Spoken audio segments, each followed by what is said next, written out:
feel accepted, where they can take a pause and just kind of exist. Like this space, I am hoping a couple nights a week, or maybe even a couple times a month, maybe we could open it up and do like a bar night without actually having the bars. Like mocktails, why can't we do mocktails? Why can't we have cannabis stuff? Vision is hopefully that people can come here and enjoy the grounds, and we'll have the half of the property behind you will be kind of boarded off. We don't want people on that side, but this whole half of the property and all the way down to the river, like we plan on putting some benches. We want to have memorial benches, reflection benches. We want people who are struggling with recovery right now, whether it's from like a bad abusive relationship or from a drug and alcohol addiction.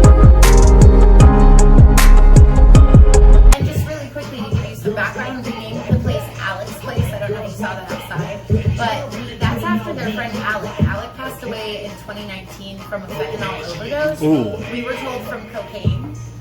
But it was really fentanyl mix, probably. Well, it was fentanyl in the cocaine, if it was cocaine. It was a mix. That's what they're doing now. So we didn't really know. That's why places like this are important. Bad shit, you know, but we didn't really know how bad off he was. And we're all the way up here in Vermont, but I remember that weekend really well because it was his birthday party. Him and his best friend, one of the guys, Craig, they always usually do their birthdays together because their birthdays are like 2 weeks apart. That's how we do it in my neighborhood. Like for the month of December till January, it's crazy. It's just parties. It's every day. People are coming up to you and giving you bottles every day. Yo, here's a bottle of Henny. Here's a bottle of Jack. Here's a bottle of this. You're just every day. So, like, imagine being DJs, because that was how people were with us all the time. Everywhere we went, we'd be like, you know, and we couldn't walk into a bar and not have drinks ready for us. Mm-hmm. But no, so recently they just lost another friend from their circle, The beginning of this week. which we haven't had confirmation, but we're going to assume it was a drug overdose because he had gotten really bad into drugs out in Washington where he was living. And, you know, like around Christmas, he was missing. His mom was really concerned. And then we heard he turned up a couple weeks ago. Didn't really think too much of it. And then the other day we get the phone call that he's been confirmed dead. And we can just speculate that it's an OD. But yeah, I mean, places like this need to exist. And the other thing is, like, I'm not trying to bash Alcoholics Anonymous or Narcotics Anonymous. I'm not. I think any program trying to deal with it is great to have out there. But like, here's the thing. I don't personally believe in God. He grew up very religious. I grew up very religious. You know, but if I had an addiction, I don't think I could do well in NA or AA because of that faith-based part. It'd just be too much of a shell for me to swallow. So like, not everybody has to be cool with the idea of using cannabis as a recovery tool, but it is though for some drugs. Cannabis is the key to sobriety. When he first was getting serious about wanting to quit, and the meds weren't working and stuff, and like he was trying, I made him really strong edibles. And my theory was, you know what? If you take too many of my edibles, then you're gonna pass out, but you're not gonna get tamed to go drive a vehicle. Mm-hmm. You're not gonna go shoot up. Like you're gonna be sleeping. So I don't. As long as you're not shaking, convulsing, and having a serious issue from not having the substance, I don't see any harm whatsoever in somebody using cannabis as like. How is that any different than methadone and Suboxone? True indeed. You know, which are similar to the drugs that you're doing. Yeah, they're derivatives. They've got to feed you that little bit of the drug and tell you that it's going to help you get off of it, and then everybody gets addicted to methadone. Exactly. Or Suboxone, can't get enough of it. I've been in prison with dudes that literally would have a person throw it up in a cup. Yep. Spit it. They would hold it. Go back to the unit with it. Yep. Spit it into a cup, So and they buy it. Yep. Just so they can get high. I've seen some stuff. I have my own history. Cannabis, but there's no hard drugs and no alcohol allowed on our property. Okay. Ever. We're pretty adamant, and yeah, we know that we'll lose some people's business, but we only have so much business to be able to do anyway. It's going to be an interesting way to figure it out, because you got to think, most weddings, think about how many times you go to a wedding and there's always that guy running out to his truck taking a swig off a bottle. He's got to sit in his truck because he doesn't want to pay the bar at the wedding venue, whatever. You know, we don't want to deal with any of that, and it's going to be interesting because most weddings you go to, they're paying to have the bar. People are paying to have the enjoyment of alcohol. When they come here, it's going to be different. You're going to really see who are what kind of people you find, that when they find out that this is a cannabis only, you know, for outside there walking the grounds, you know, and we see somebody running over taking a swig of beer out of the truck, sorry, you gotta go. You gotta go. I don't care if you're in the wedding, man. There's no alcohol. Bye. And Yes. we're gonna be real See you strict later. about it. Some people are probably gonna dislike us for it, like not to be like a carrot.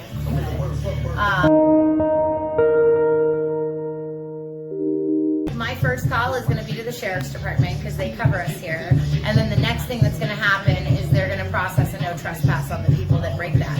And as far as I'm concerned, that'll be honored for life unless somebody can come to me and be like, hey, you know what? I had a real problem back then, but I'm clean and sober and like I won't ever disrespect your property like that again. Then we would be like cool with them coming back. But So this is I just mean, going to be we're- a cannabis space. because people battling addiction recovery deserve to have a space and we don't. Sure indeed. Like we left Chittenden County because no matter how many programs he went to, no matter how many different prescriptions he tried, no matter how hard he was applying himself, it always comes back to the same patterns, the same places, the same routine.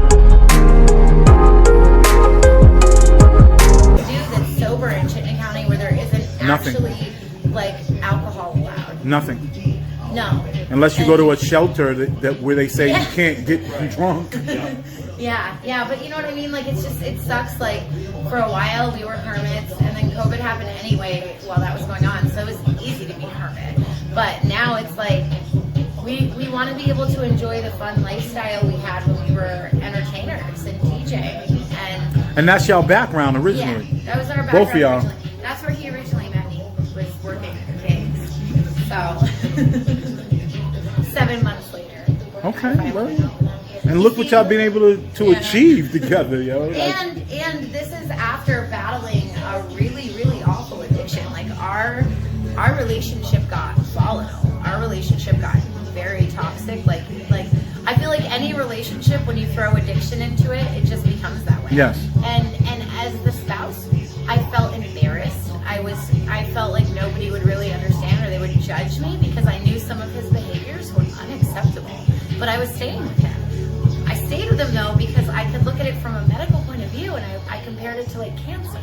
Like if Okay. he got a cancer up in his brain. but there or were something. aspects of them that you still valued at the same the point, person though. underneath the addiction is my favorite person. Exactly. So like I would still die for that guy. So There you yeah, go. I mean I stuck him There through you the go, addiction, man. but There we you go. had to lay some really firm boundaries towards the end, and yeah. everybody in his life had to be on board to stop enabling because enabling sometimes looks Yes. like helping. You Yes, know? it is.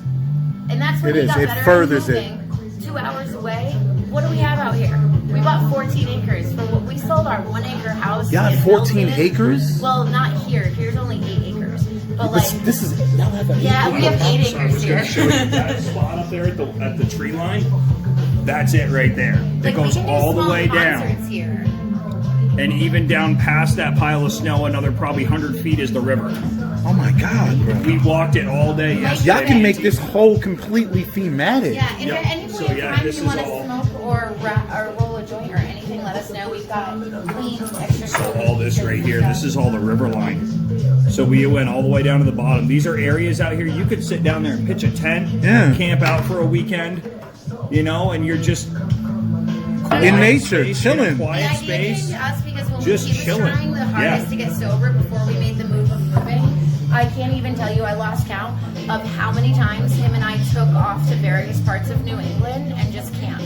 Yes. Because camping was available during COVID and cheap, and we were away from people, and I would pick campgrounds that were pretty, like, Out, isolated. in the middle of nowhere. Yeah, and that was a strategy. You know, we tried whatever we could out there. We even had a point in time while that was going on for months. I went on this big kick about how I needed to lose weight. I need to lose weight. Between you and me, this is all here. It's been all here for years. I'm good with it.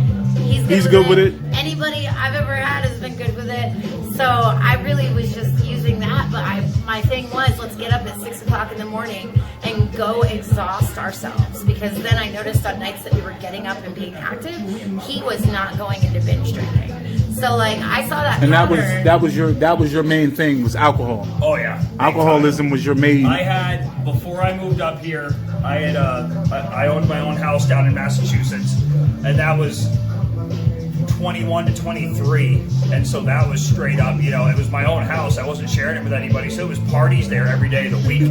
You know, we were going out, a bunch of us were going out, and in the Worcester area, they ran beer pong tournaments at yeah, bars. Worcester's crazy. So we were out there that's mass for real, so man. we were out there. Worcester was only 20 minutes away. We're going out there getting hammered, and back then, I didn't think I had any issues, you know, and even when I moved here, like I could, you know, I was single when I first moved up here. I could go to work a 40, 50 hour a week shift, you know, go home at the end of the night, drink, or, you know, on my days off, just sit around and drink. Really didn't think I had an issue. And I think, honestly, it was when her and I got together, and I think it was more just like the stress that it was like a new way of life for me, not being in a relationship where drinking was as fun as it was when I was doing it by myself, and as acceptable. There's 3 kids involved with her and that I then had to take care of. I have standards. Yeah, like when I look at his past, I don't even feel bad saying this, man.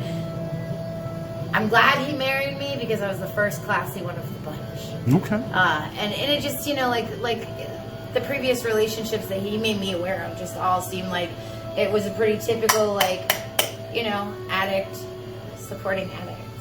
You know, Usury. Misery loves company. Usury. Yeah, Usury. there was a lot of that. A Usury. lot of people a lot of the If they girls couldn't afford it, you could. Exactly, Well, basically. and a lot of people clung to him for that factor. I mean, Chris Story was the guy that would buy you the beer. Chris Story was chill as fuck. Chris Story, Eternal Bachelor, had like his own place y'all could go back and party to after the bars closed. You know, I don't know. When you and I met, I feel like we did some hanging out and partying and stuff. Nowhere near as much as what I used to. It was every day, at least. On my own when I was single, it was every day. I'd say maybe close to a 30-pack to my face from sun up to sundown. Wow. If not more. If I had a big party at my house and like we didn't go anywhere prior, and it was like I was home all day till like 4 or 5 o'clock, getting the house ready for people to come by. Guys start, you know, like homies start showing up at 5, 6 o'clock, whatever. Just more and more fucking people coming in. I'd be in that part from like 5 to 7 before a ton of people start getting there. Between me and 2 other people, we'd probably already be gone, a full bottle of Jack and on a second one. Ooh. And I would feel. No, I know that. I know the life. Don't. I'm not judging. I want you to understand. I was gallon after gallon after gallon. Yup. Case after case after case. I come from a neighborhood Right. of alcoholism where everybody's like, yo, Normal. every night, and I'm from New York, so nothing closes. Right. There is no, hey, the liquor stops. Yeah. 24 hours a day, you can get liquor at any point in Just like time. going into Boston a lot of the times. There are areas in Boston that'll stay there closed. But if you know the right people, there'll be a guy sitting there waiting for those people to come in. And on top of it, we had the bootleggers. Yeah. Where we can go to somebody's house real quick and be like, yo, let me get that. And it costs a little more. They're going to tax you, but you got what you wanted. Yeah. Right. You go in there and buy a gallon of Captain or of whatever. And yeah, you might pay $15 over what it costs. But it's going to get you where you wanted to go. At 2 o'clock in the morning. It's worth it. It's worth it. It's 100% worth it. Yep. So I know exactly where y'all coming from. So Now, as far as cannabis goes, there's going to be rules. I know, like, if you came here and you wanted to, like, buy some of my products from me, that's going to be a huge no-no. I'm not going to be able to sell any of my products. We're not even going to be able to furnish marijuana or cannabis for people. I appreciate you telling me that, but I've prepared myself to deal with some rougher types of folks because a lot of times the people that end up the most in need end up in the roughest spots, you know? And that makes you a harder person. Like, people tell me I'm a little rough around the edges, but I'm actually pretty sweet.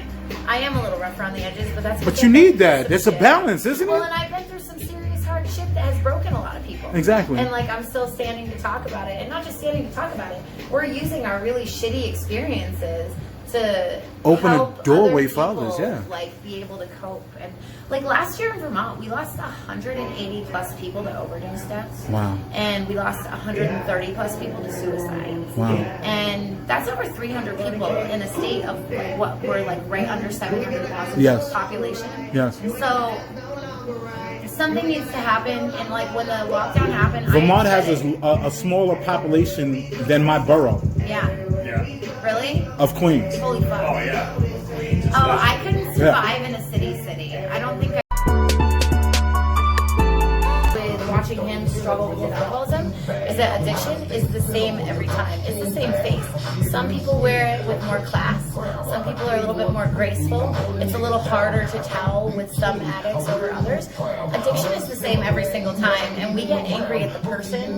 We should be getting angry at the disease and like doing something about it. And we don't, because it's so quick to just give people pills that do, in a lot of cases, I think, more damage than good, which was the case for him. He just, like, every pill he had an issue with, he called the doctors and they'd be like, oh, well, here's another pill for your problem. And what does that help when you're not tackling the actual issue of why you're using something to begin with?